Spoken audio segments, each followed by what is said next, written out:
अब कथा अरण्य कांड में प्रवेश लेती है। अरण्य का मतलब पता है? अरण्य मतलब वन। इधर इधर बैठ जाइए, सबको सुनाइए ऐसे बढ़िया अच्छी।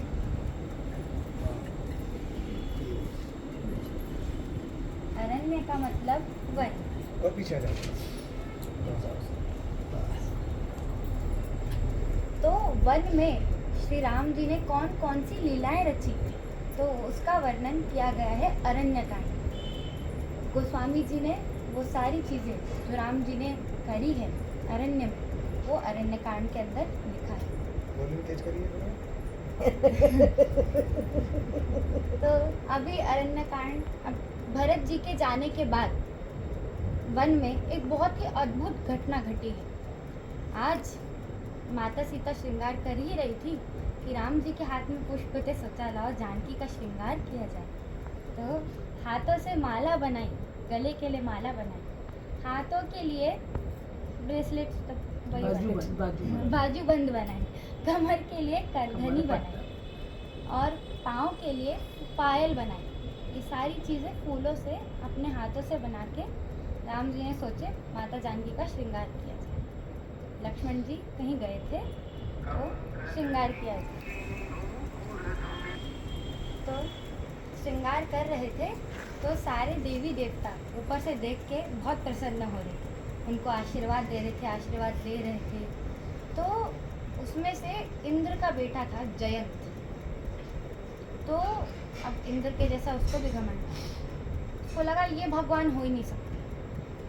सब वहाँ पे राम जी से वो ले रहे थे, आशीर्वाद ले रहे थे, और उसने सोचा ये भगवान हो ही नहीं सकते। ऐसे कौन से भगवान हैं जो अपनी पत्नी का श्रृंगार करते? कहीं देखे हो ऐसे भगवान? कभी शंकर जी करते हैं पार्वती जी का? मैंने तो नहीं देखा। ये तो भगवान हो ही नहीं सकते। बोलता है अभी जाऊंगा, अभी देखता हूँ इनके बल का पता लगाता हूँ, इनमें देखूँ तो बल है या नहीं, मेरे जितना है या नहीं, भगवान हो ही नहीं सकते। तो बोला, तो उसने कौवे का रूप धारण किया, फिर आया माता सीता के, और वो मूर्ख आया और मेरी माँ के पाँव में चोंच मारा। तो चोंच मारा तो जानकी जी का स्वभाव देखिए, उन्होंने राम जी को नहीं उचित नहीं समझा, उन्होंने राम जी को बताना, क्योंकि उनको पता है इस मूर्ख ने पाप तो बड़ा किया है, तो मेरे स्वामी इसका जान, इसके प्राण ले लेंगे, पता है। पर चला रुधिर रघुनायक जाना, रुधिर चला उनके पैर, ये जो खून था, जैसे उसने चोंच मारा मूर्ख ने, तो उनके पैर से रक्त की धारा बहने लगी। तो श्री राम जी को पता चला। तो श्री राम जी ने अब देख, श्री राम जी को पता था कि ये जो कौवा, ये कौवा बनकर आया है, तो ये मेरा बल देखने आया है, आज दिखाता हूँ इसको अपना बल। अब कुशा की चटाई जानते हैं आप? कुशा छोटी सी आदमी, तो कुशा की चटाई पे राम जी बैठे थे। उस कुशा की चटाई में से राम जी ने एक कुशा निकाली, एक को झुका के बनाया धनुष, एक को बनाया बाण। अब आपके मन में विचार छोड़ दिया, ब्रह्मास्त्र के मन से अभिमंत्रित करके उस बाण को जयंत के पीछे छोड़ दिया। अब आप लोग के मन में बात आई होगी, प्रश्न आया होगा ऐसा कि जब बल दिखाना ही था राम जी को, तो कुशा से कौन बनाएगा? उनके पास थे ना धनुष बाण। तो देखो, वो आया था कौवा बन के, तो एक कौवे के लिए कुशा का एक भाग बहुत नोकीला होता है, तो एक कौवे के लिए कुशा पर्याप्त था, उससे ज़्यादा नहीं। तो इसलिए उन्होंने कुशा की चटाई बनाई, बोले मेरा बल देखने आया है। तो आज इस मूर्ख जयंत को पता चलेगा कि जो राम कुशा को धनुष बाण बनाने की क्षमता रखते हैं, उनमें कितनी ताकत है, ये आज उसको पता चलेगा। किया, ब्रह्मास्त्र के मंत्र से अभिमंत्रित छोड़ दिया। घूम रहा है जैन, 3 लोग 14 भुवन घूम रहा है, हे पाहि माम त्राहि माम, पिताजी बचा लीजिए। इंद्र बोला क्या करके आया है? जयंत बोला कि माता सीता के पाँव में चोंच मार दिया, तो राम जी ने मेरे पीछे ब्रह्मास्त्र के मंत्र से अभिमंत्रित करके बाण छोड़ा है, पिताजी बचा लीजिए, त्राहि माम त्राहि माम। इंद्र बोले चला जाए यहाँ से, भगा दिए उसको, भगा दिए। वो 3 लोग 14 भुवन घूम रहा है।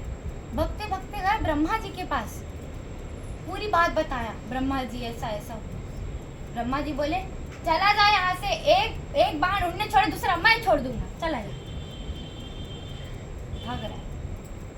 शिव जी के पास गया, शिव जी ने त्रिशूल लेके दौड़ा दी, निकल ले। घूम रहा है 3 लोग 14 भुवन घूम रहा है, पर किसी ने माई बाप बैठने के लिए नहीं दिया। तो फिर जब गया घूम रहा था, तो अब देखो बड़ों का स्वभाव कैसा होता है। बड़ों का स्वभाव ऐसा होता है कि जब हमसे नाराज होते हैं तो ज़्यादा देर तक नाराज नहीं रहते। तो राम जी ने क्या किया, उन्होंने अभिमंत्रित करके छोड़ा तो सही बाण, उसे पाप तो दिया, श्राप दिया, पर वहाँ से पीछे से नारद मुनि को भेज दिया, जाओ भटक रहा है कल्याण करो, जाओ गए। तो ये बड़ों का स्वभाव होता है, नाराज होते हैं तो ज़्यादा देर तक नहीं रहते। तो राम जी ने उनको सजा तो दी, पर पीछे से नारद मुनि को भेज दिया, जाओ कल्याण करो उसका, भटक रहा है मेरा भक्त।